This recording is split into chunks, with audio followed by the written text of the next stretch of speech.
Lord Jesus, thank you for forgiving all my sin. Thank you, Lord Jesus, for your love, dying on the cross.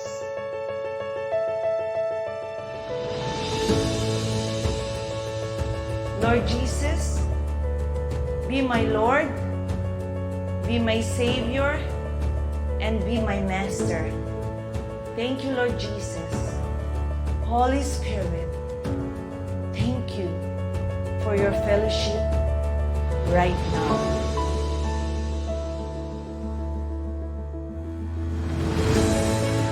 Because you are the God who create light and bring peace.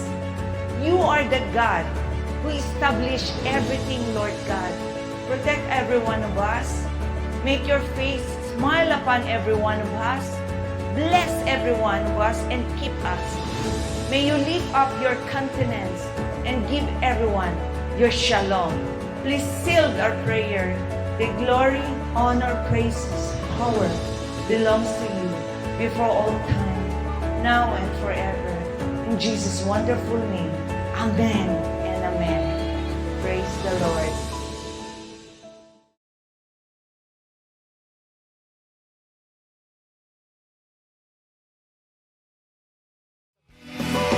Number 1 Energy.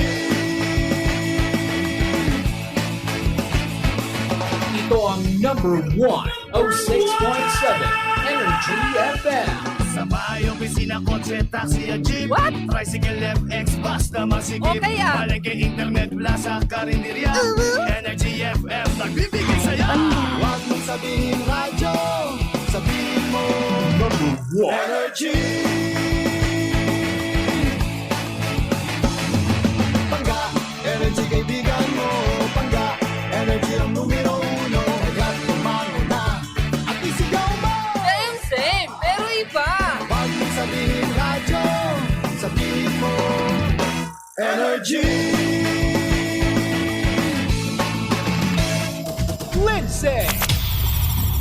Lindsay. Good morning, Panga. Good morning! Ang pinakamakulit na girlfriend mo sa balat ng radyo. Isang magandang morning sa inyong lahat! Ako pa rin po nag-iisang girlfriend mo sa radio. My name is Lindsay.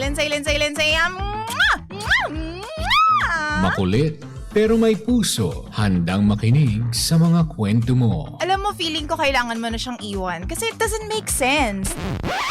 Ang kwento sa lihim ng liham.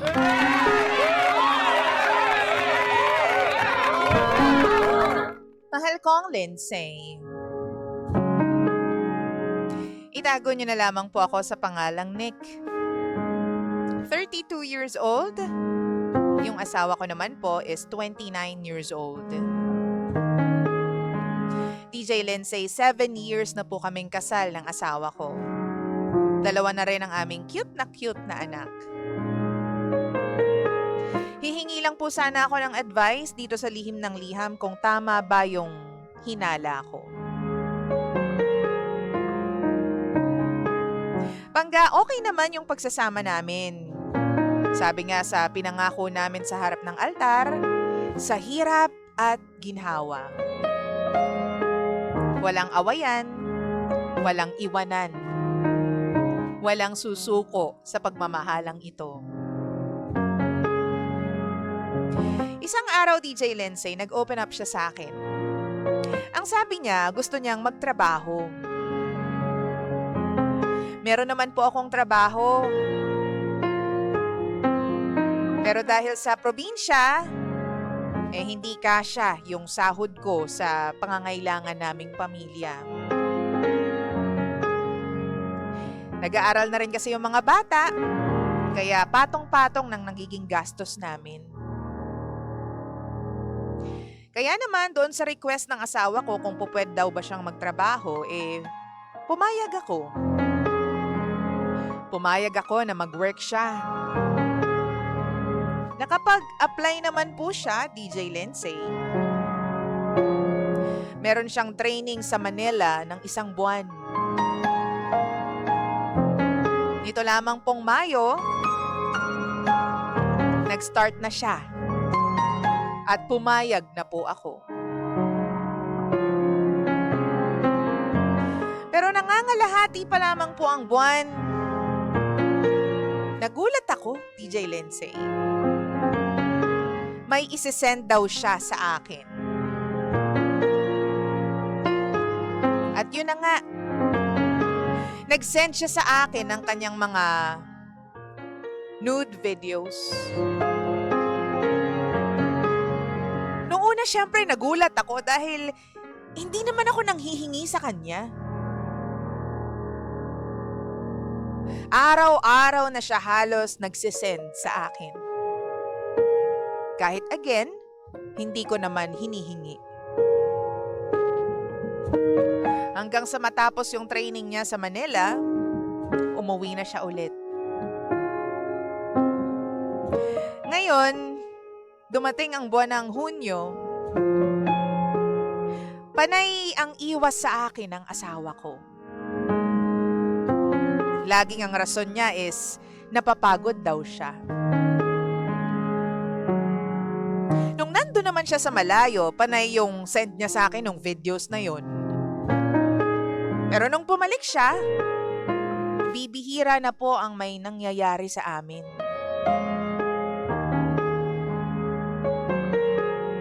Dito na ako nagsimulang magtaka. Kapag nagiging intimate kami together, ibang-iba na siya. Yung dating sobrang active, hindi na ganun ngayon. Tapos pakiramdam ko, meron siyang hinahanap kapag nagiging intimate kami. Hindi ko alam kung ano yon, kaya hindi ko maibigay sa kanya. DJ Lindsay, tuwing gabi na lamang po kami nagkikita dito sa bahay kasi dito na siya na-assign sa probinsya. Pagdating naman sa kanyang messenger, meron akong napapansin na isang lalaki na laging nangangamusta sa kanya. Pero ang sabi niya sa akin, hindi niya daw po nire-replyan at hindi niya rin ino-open yung message kasi hindi naman daw kailangan. Minsan may tumatawag sa cellphone niya, pero hindi niya sinasagot.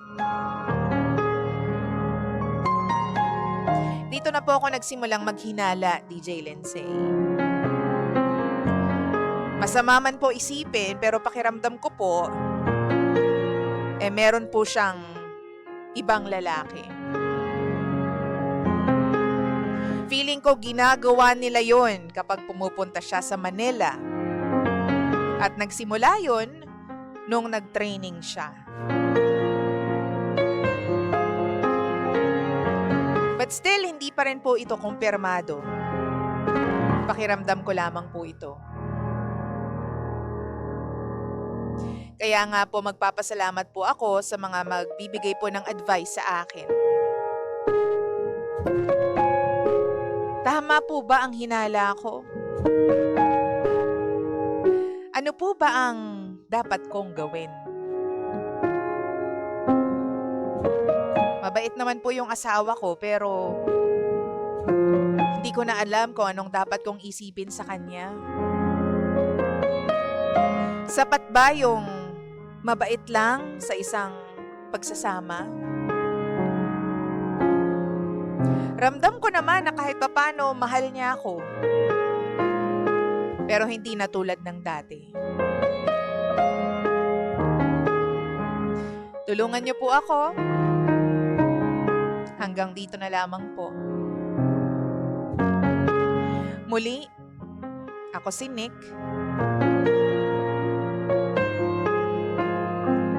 At ito ang lihim ng aking liham.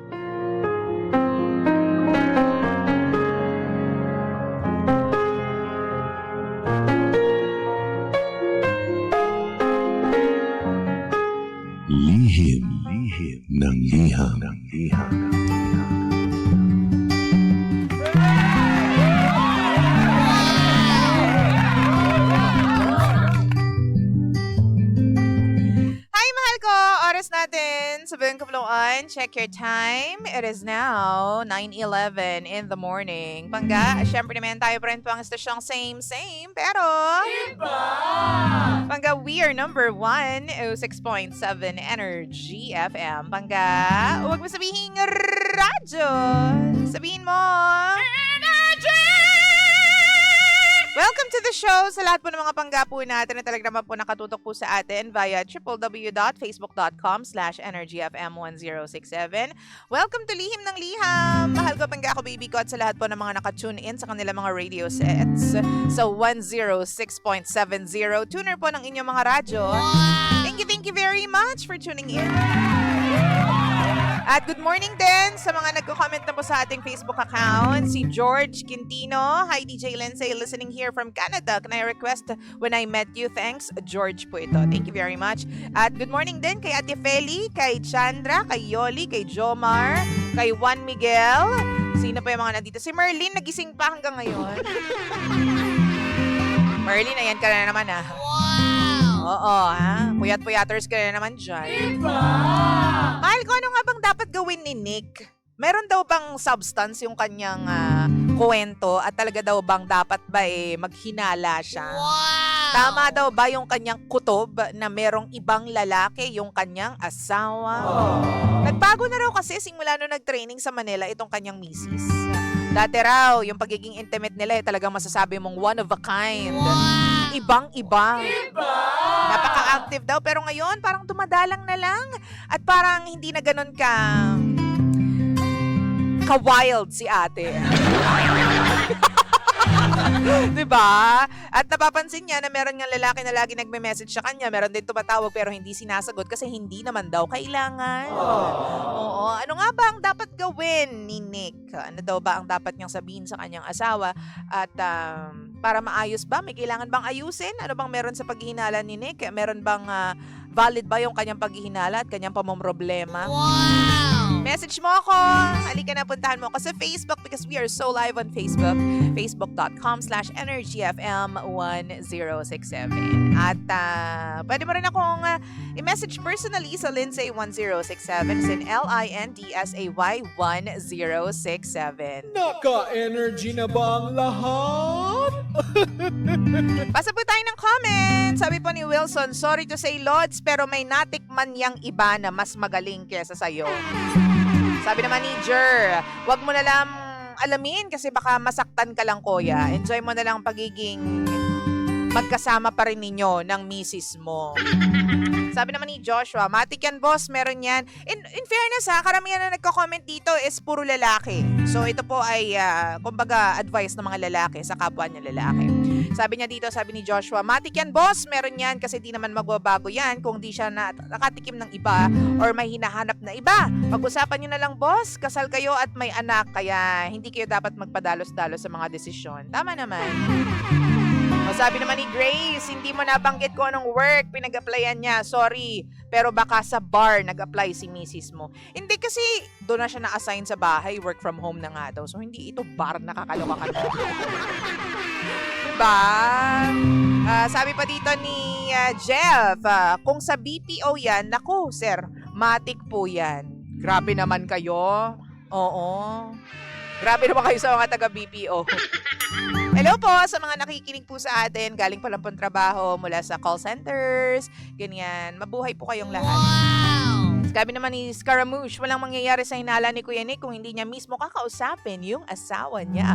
Kung may something man ang asawa niya at yung guy na nagchat-chat sa kanya, kahit di na maawa sa kanya, kahit sa anak na lang sana nila. O, doon ka na lang daw maawa sa iyong anak.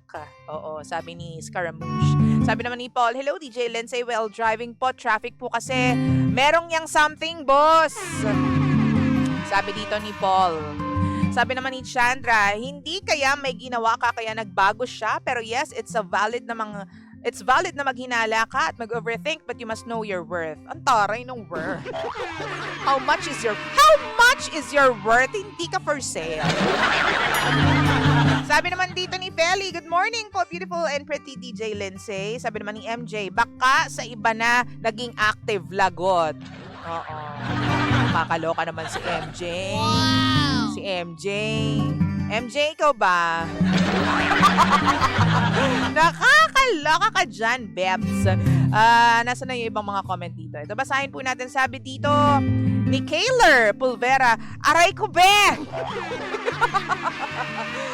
Nakakalungkot, no? Kapag dati namang maayos yung inyong pagsasama tapos bigla na lang naging ganyan. Biglang may nagbago kasi may nabago nga sa sistema ng inyong pagmamahalan. Sabi pa ni Lian, uso pa naman sa BPO yung kabitan. Oh, may nangyayaring ganyan. No, wag naman natin i-generalize. Mga judger kayo. Si Paul, sabi dito, super fresh mo naman po, DJ Lens. Hey, where are you, Shatter? Hindi, ganito. Huwag ninyong iniiba yung topic. Charing! Na naniniwala ako na kailangan nyo mag-usap kayong dalawa, yung mag-asawa, no? Kasi ang mga lalaki pa naman, meron silang ugali na hindi sila naglalabas, nagpapakita ng emosyon, pero deep down inside, talagang wasak na wasak sila, affected sila. Means, alam mo ba na ayon sa pag-aaral, mas unang nai-in love ang lalaki kesa sa babae. Wow! Kasi mas nagiging invested sila agad. Alam natin, di ba, mga babae, mas emotional tayo, pero alam mo, ang babae, pag nagmahal, mas malala, mas deep. Pero ang lalaki, mas mabilis silang ma-engage, mas ma-in love kaysa sa mga babae. Yun nga lang, ang babae pag nagmahal yan for long term. Ang lalaki kasi, nagsasnap agad. Minsan pag gising nila isang umaga, ay parang ayoko na pala. May ganun din sila mga lalaki. Pero yun nga, ang mga lalaki, mas madali silang maka-feel ng something. Diba? Kaya ito na nga, doon tayo papunta sa part na ilabas mo yan, you have to voice it out, you have to talk to your partner. Kasi kung hindi, baka mamaya, alam mo yun, magpatuloy pa yan, tapos magkaroon lang kayo ng lamat. Actually, may lamat na, di ba? Kasi may hinala ka na. So, alam mo yun, yung mga maliliit na hinala, kapag pinagtagpi-tagpi mo yan, baka lumaki ang problema. Wow! So, dapat ngayon pa lang, di ba? Kung meron ng maliit na apoy, dapat apulahin mo na agad-agad. Now pa lang. Diba? Para hindi na siya lumaki. Hindi na lumaki yung problema ninyong dalawa. Kasi the more na hindi mo pinapansin. Ako naniniwala ako na meron palang problema. Maliit man yan o talagang feeling mo hindi makaka-apekto kasi wala lang yan. Ganyan-ganyan. Alam mo yung the fact na inisip mo at ikaw po ay affected at hindi ka makagalaw ng maayos. Kumbaga, nagiging abnormal yung pag-treat mo sa bawat araw. Kasi nga, dun sa little detail na yon, o naniniwala ako na dapat mong harapin yan agad-agad. Kasi may nagbago eh. So definitely, baka nga meron siyang something na nagbago din sa kanya, sa pagkatao niya. Kaya may nagbago sa pagsasama ninyong dalawa. Ikaw lang naman talagang makakapansin yan. Sabi ni Ray, baka naman po pagod lamang si girl. Sabi ni Ray. Sabi ni Lian. Ay, nabasa ko na yan. So baka nga pagod lang, pero bigla napagod kasi nagtatrabaho na nga siya. Wow! Siguro kung bibigyan natin siya ng benefit of the doubt, noon naman hindi siya ganun kapagod kasi hindi rin naman siya nagtatrabaho. Pero ngayon, na pumayag ka na magtrabaho siya kasi gusto niya rin magtrabaho, na wala naman yung intimacy na gusto mo, 'di ba? Yung nakasanayan mong intimacy kasi nga meron ng part sa kanya na teka lang, nagtatrabaho na ako, so pagod na ako. Di ba? So dapat nga talaga pag-usapan, wag kang mag-jump into conclusion agad kasi hindi naman fair yun sa asawa mo. Kasi una, ginagawa niya naman yon. Dito tayo sa kabilang side ha, ng paniniwala. Ginagawa niya naman yon para makatulong sa inyong pagsasama, lalo na sa mga anak ninyo dahil nagpapatong-patong na nga daw ang mga bayarin. So, alam yun, hindi rin naman fair na pag-isipan mo siya ng masama, no? Pero on the other end, on the flip side, may nararamdaman ka kasi. Ako naniniwala ako, meron tayong gift ang mga babae, pero may mga mangilan-gilan din mga lalaki na sensitive na nararamdaman kapag sila po ay iniiputan sa ulo, no? Kaya kung ako sa'yo, kung meron kang ganyang pakiramdam, wag mong ipang baliwala. I-entertain mo yan. Kausapin mo yung misis mo kasi baka mamaya meron talaga kayong problema. Meron na nga nangyayari. And you have to really address it. No? Kailangan mong sabihin sa kanya na may ganito kang nararamdaman para kahit papano, kung meron nga siyang ginagawa, putulin niya na agad-agad para hindi na kayo magkaroon pa ng mas malaking problema in the future. Sabi ni Ray, pa-shoutout naman po sa lahat ng taga AFP Ses Mini Mart na lagi nakikinig sa Energy FM 1067. Thank you very much. Sa inyo dyan. Mabuhay kayo. Sabi ni Jovencio, Sa sender, wag po tayo maghinala sa partner natin. Sabi naman ni Carmen, good morning, Miss Ganda. Happy Friday. Good morning sa inyo dyan. So there you go. Ang pinakamagandang gawin dito is kausapin mo yung partner mo, iparamdam mo sa kanya, iparating mo sa kanya na meron akong kakaibang nararamdaman. Hindi ka naman ganito dati. Wala naman, di naman magiging kabawasan sa pagkalalaki mo yan, di ba? Pag sinabi mo sa kanya kung ano talaga yung tunay mong nararamdaman. Mas pangit yung meron ka nang napansin, tapos pinawalang bahala mo, tapos ikaw din mismo, hindi mo pinapansin, meron ka na rin palang nagagawang hindi maganda. So ano na, wala kayong communication, di ba? Pangit yung mga ganyang bagay. Kapag mag-asawa, dapat nag-uusap para intact kayo. Para yung pagsasama ninyo is, alam mo yun, wala pa ring bahid. Para hindi magkaroon ng problema in the future or problema ngayon. Diba? Kasi kahit anong gawin ninyo, ang maapektuhan ay yung inyong mga junak. Diba? Mabati naman, Gloria Catillo, She Cultivo, sabi ni Lorna Catillo. Hello! Gandang umaga po sa inyo. Daanin mo sa mga notes, kung mahilig ka sa ganyan.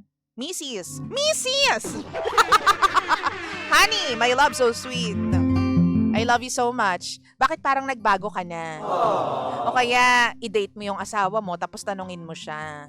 Punta kayo sa isang kainan, tapos medyo alam mo yung solemn yung mood, yung parang naka-dim lights, ganyan, candlelight dinner. Wow! Tapos tanungin mo siya, kamusta ka? Kamusta tayo? Okay ba tayo? Ganon! Kunin mo yung kamay niya, hawakan mo, tapos titigan mo siya mata sa mata. Ang ganda naman ng misis ko ngayon. You're so pretty, you're so beautiful. Bagay na bagay sa'yo yung red dress mo ngayon. Ganyan! Tapos, tanungin mo sa kanya, my love, so sweet. Meron kasi ako napapansin na kakaiba sa'yo lately. May nagbago ba sa atin? May problema ba tayo? Ganyan. Nadahan-dahanin mo lang, Mako. Tapos kapag binigla mo yan, mamaya makita mo yung dragon na hinahanap mo. 'Di ba? So there. 9:23 na po ng nagmamagandang umaga. Ayusin hangga't pwede pang ayusin. Pag-usapan ang mga bagay na dapat pag-usapan. Para naman walang magbago. Di kaya naman para maayos pa ang inyong pagsasama, mahal ko. Tayo pa rin pong istasyong same, pero... Iba! Pagka we are number 106.7 Energy FM. Pagka, huwag mo sabihin radyo. Sabihin mo, Energy! Kasama po nag-iisang girlfriend mo sa radio. My name is Lindsay. Lindsay. You are the king.